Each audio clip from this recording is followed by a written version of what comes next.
teman-teman. Perkenalkan, nama saya Adi Koreana, salah satu mahasiswa ahli jenjang dari Universitas Megariski Makassar. Nah, di sini saya membuat video dalam rangka menyelesaikan tugas saya, yaitu wawasan ilmu farmasi. Dan dalam video ini membahas 3 poin penting, yaitu yang pertama definisi farmasi, yang kedua sejarah farmasi, dan yang ketiga yaitu pendidikan farmasi. Nah, kita masuk ke dalam poin yang pertama, yaitu definisi farmasi. Farmasi sendiri berasal dari kata Yunani yaitu farmakon dan bahasa Inggris yaitu farmasis yang berarti obat.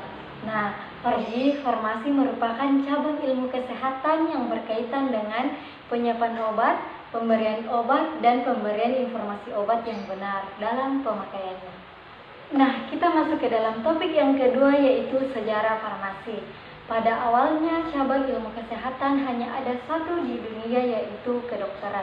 Namun, pada tahun 1240 sebelum Masehi, pada Jerman, yaitu Raja Frederick II mengeluarkan perintah untuk membagi atau memisahkan antara cabang ilmu kedokteran dan cabang ilmu pembuatan obat.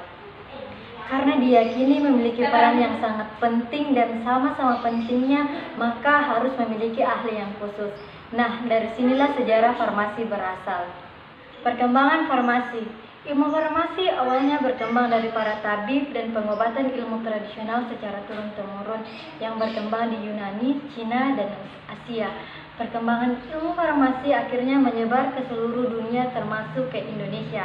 Namun ternyata masa perang Indonesia itu yang melakukan pengobatan dan yang memberi obat-obatan bukan dari Indonesia tapi dari negara lain.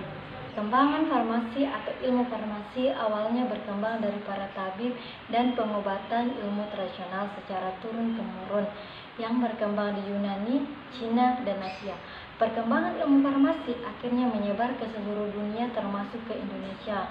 Namun ternyata pada masa perang ke Indonesia yang melakukan pengobatan dan yang memberi obat-obatan itu bukan dari Indonesia melainkan dari negara lain. Pada saat itu juga Indonesia mencatat sejarah yang sangat penting, yaitu terbentuknya perguruan tinggi farmasi di Klaten pada tahun 1946 dan di Bandung pada tahun 1947.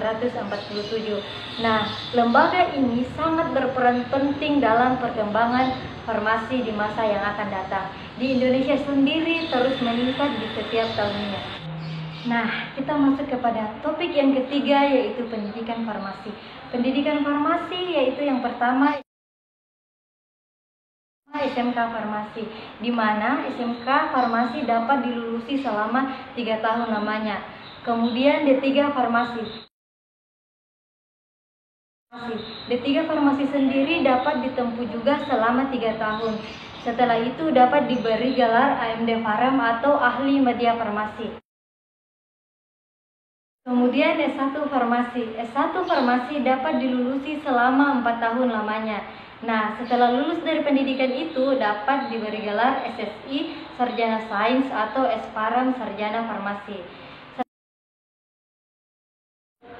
Kemudian profesi apoteker, di mana profesi apoteker dapat dilulusi selama 1 tahun lamanya. Nah, setelah itu dapat diberi gelar APT atau apoteker. Kemudian S2 Farmasi. S2 Farmasi sendiri dapat ditempuh selama 2 tahun lamanya, kemudian mendapat gelar M-Farm. Kemudian program dokter, di mana pendidikan ini ditempuh selama 3 tahun lamanya, setelah itu mendapatkan gelar dokter.